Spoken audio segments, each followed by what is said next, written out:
Por definición, un ecosistema incluye a los animales, las plantas y las condiciones ambientales de un área. Los pantanos, los manglares, las selvas tropicales y los arrecifes de coral son ejemplos de los ecosistemas. Los ecosistemas mantienen un equilibrio muy delicado y las diferentes actividades del ser humano alteran este equilibrio y destruyen los ecosistemas del mundo. Nuestro país no escapa de la realidad mundial sobre las causas y consecuencias del deterioro medioambiental. Todos somos culpables: Estado, sociedad, instituciones, familias y el individuo. ¿Podemos hacer algo al respecto? ¿Podemos salvar nuestro ecosistema? Gracias por su sintonía. Esta es la entrevista del día. Ahí está el tema planteado de lo que estaremos conversando hoy en nuestro espacio de la entrevista. Un tema que nos concierne a todos, la conservación de los ecosistemas. Y para conocer cómo está la realidad de nuestro país, qué estamos haciendo o qué nos falta por hacer, nos acompaña Javier Magaña. Él es el gerente de áreas naturales protegidas del Ministerio de Medio Ambiente y Recursos Naturales. Buenos días, Javier. Buenos días y mucho gusto.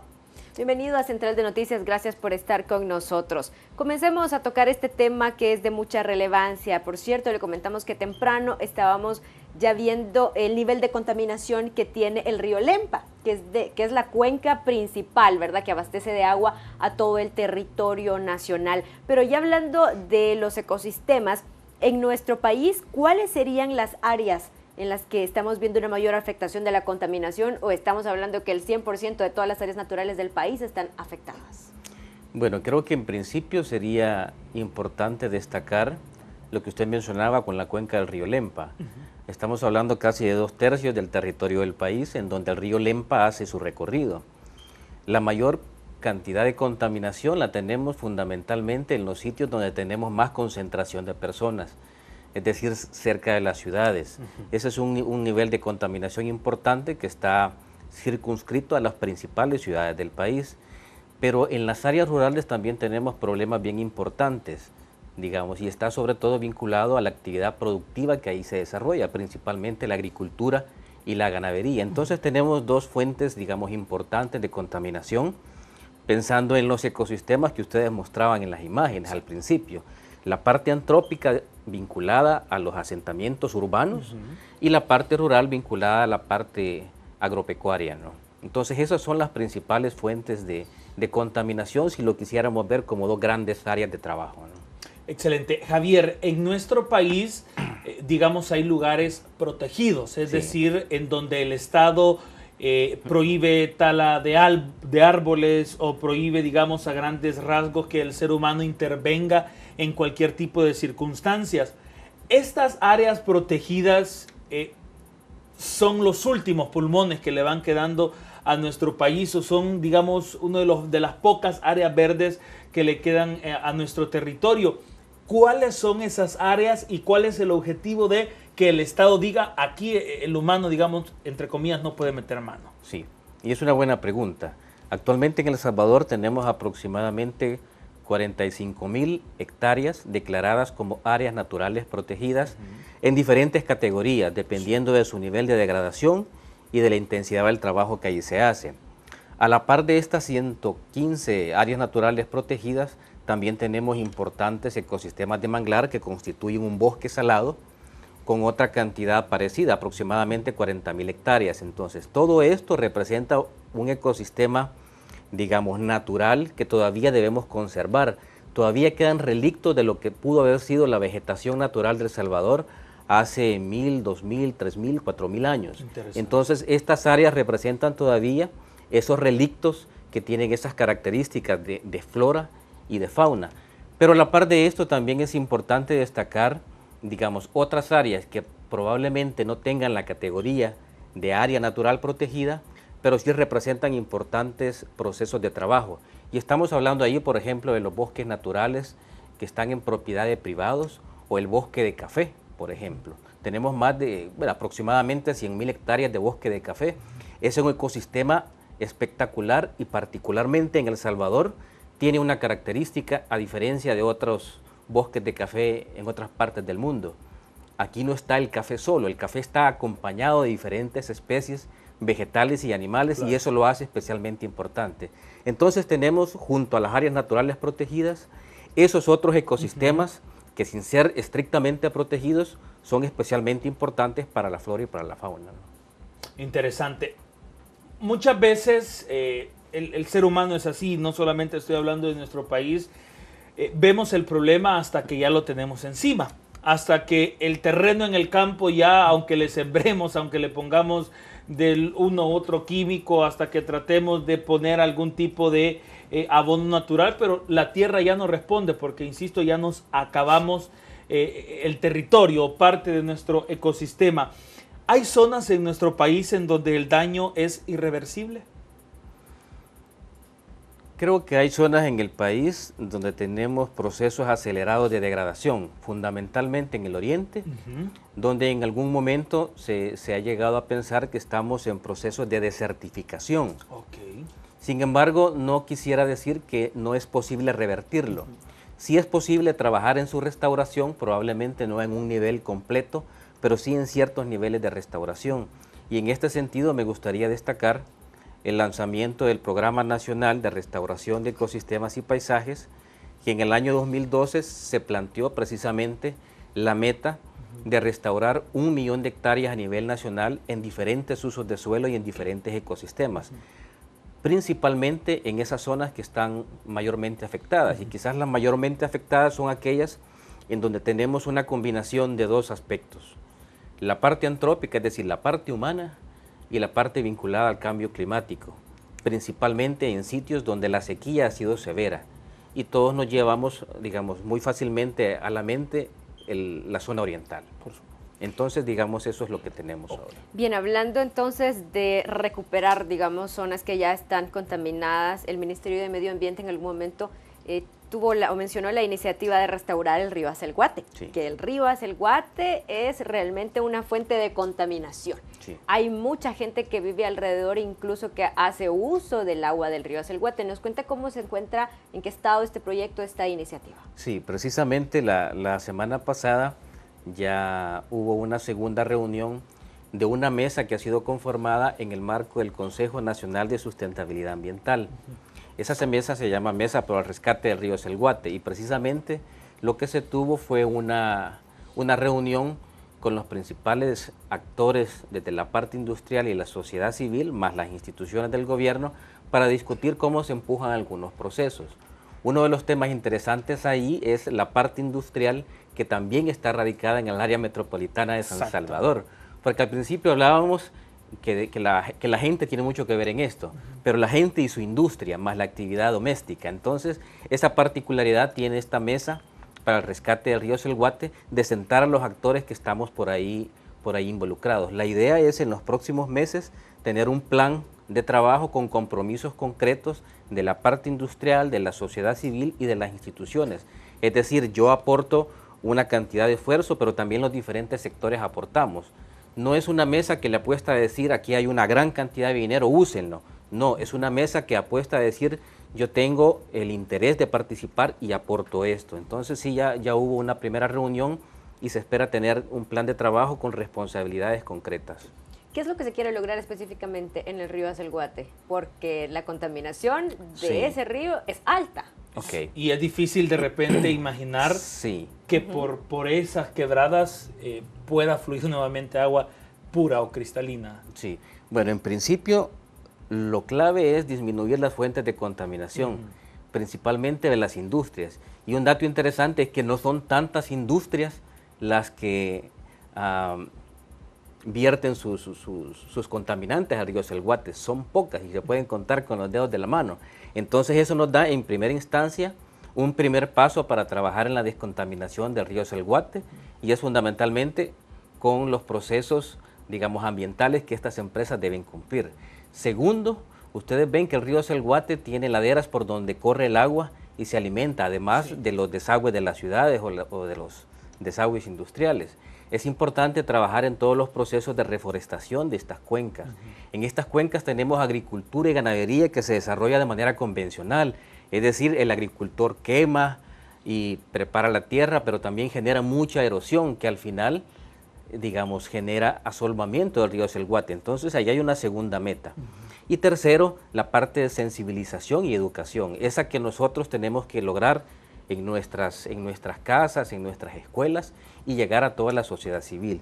Entonces, si lo vemos en perspectiva, tenemos 3 procesos de trabajo que no se van a lograr en este año, que es un proceso para largo plazo, pero que, digamos, esta mesa lo que quiere es empezar este año con acciones que puedan evidenciar resultados y que la gente también se motive a trabajar en este proceso. Excelente. Javier, quiero que hablemos incluso sobre la migración de animales, porque cuando hablamos de ecosistemas, de repente surge ahí el enlace, fácilmente quizás nosotros recordamos la gran cantidad de aves que antes estaban sobre el alumbrado eléctrico en el centro de San Salvador, para que la gente esté ubicada donde antes estaba Simán, es algo que ya casi no vemos en estos días, o las migraciones por la mañana y por la tarde de grandes parvas de aves, de pericos, etcétera, que va disminuyendo con el paso del año, pero eso será cuando regresemos de la pausa. Ya regresamos, no nos cambien.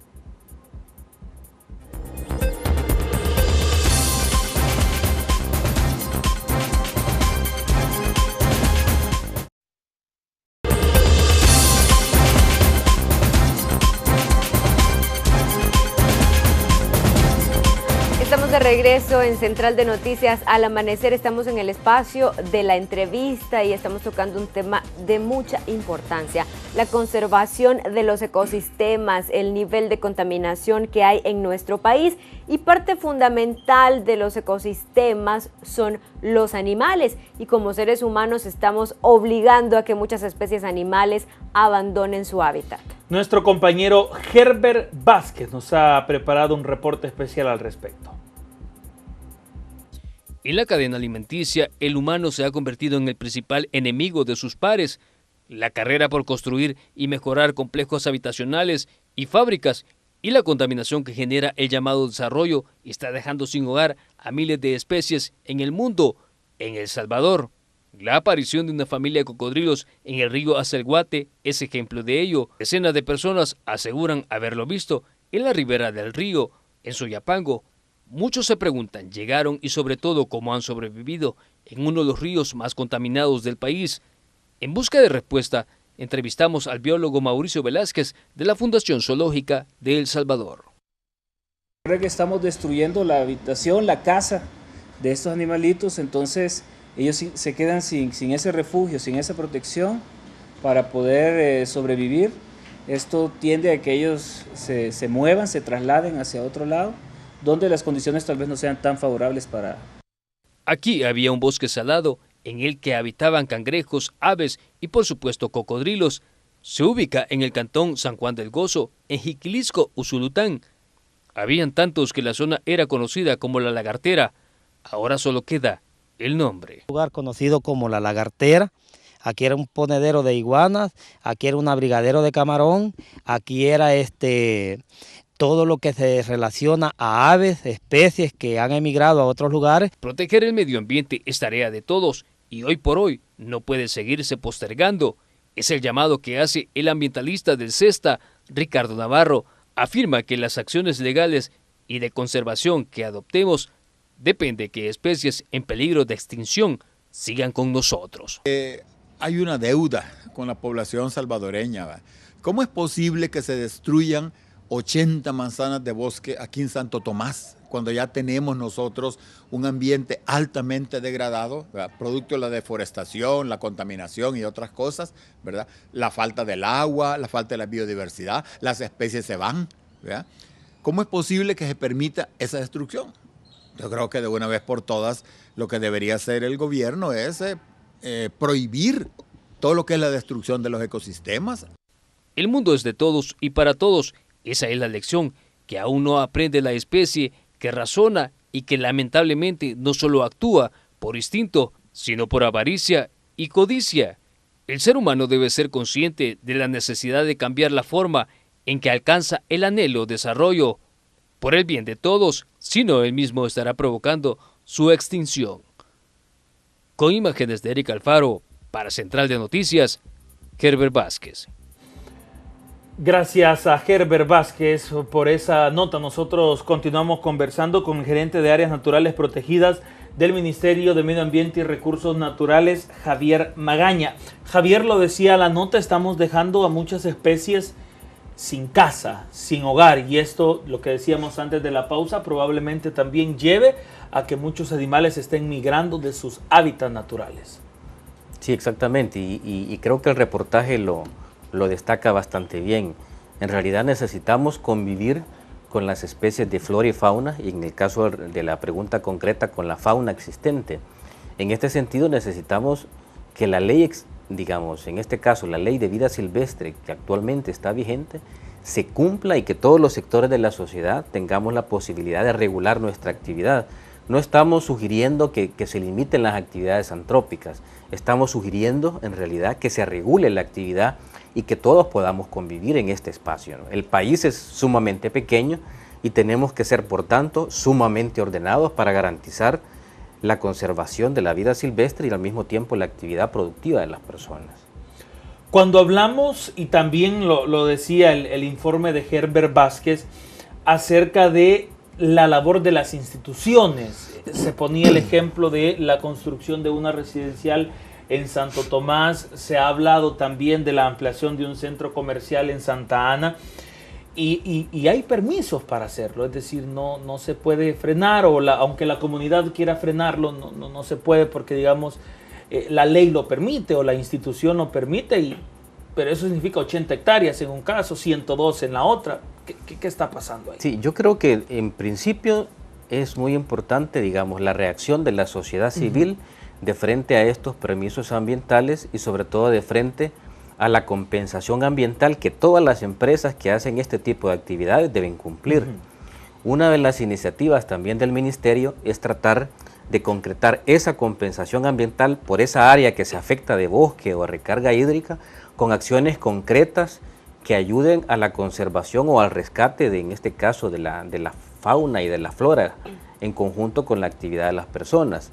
Eso es un punto súper importante, digamos, y es importante, digamos, que la población conozca que cualquiera puede preguntar quién tiene ese permiso y cuál es la compensación ambiental que este permiso implica.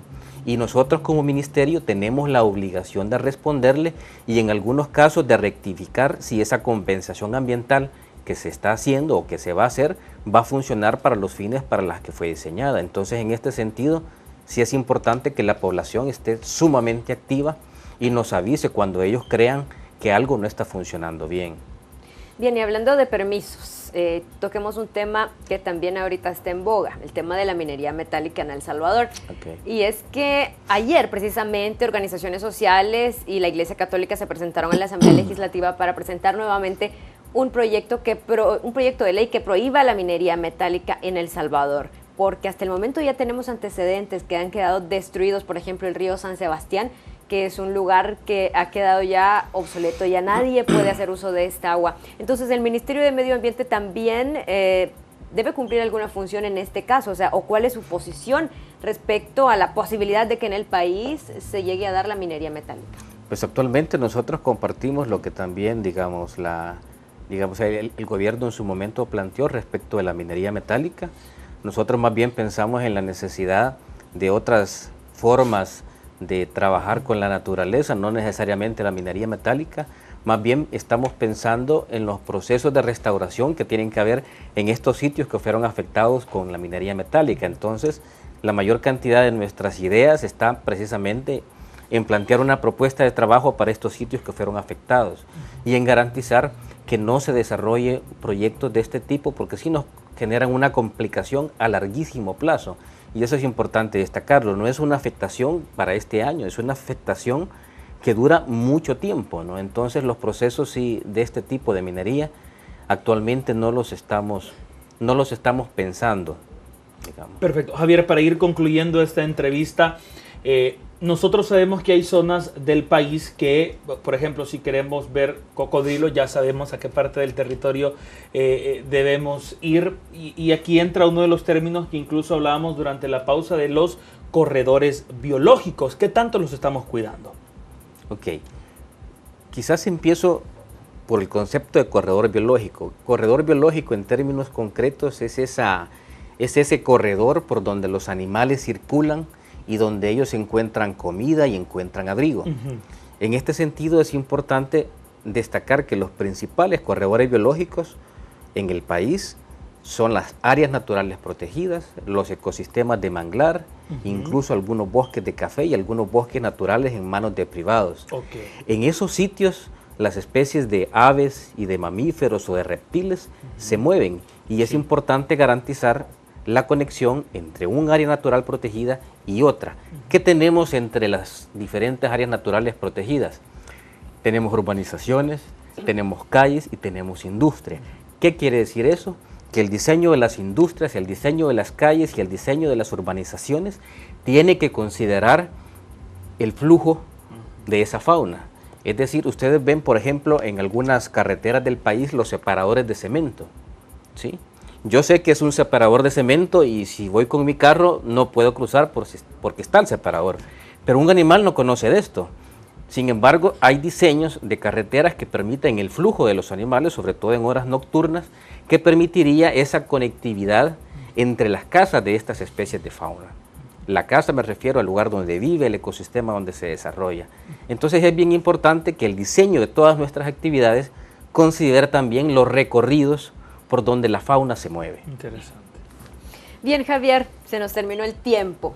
Lamentablemente vamos a dejar hasta acá la conversación, pero agradecemos por su tiempo y por su aporte. Sabemos que la población salvadoreña ha estado muy atenta y esta es su casa cuando quiera regresar a Central de Noticias. Muchas gracias y muchas gracias a ustedes por el trabajo que hacen.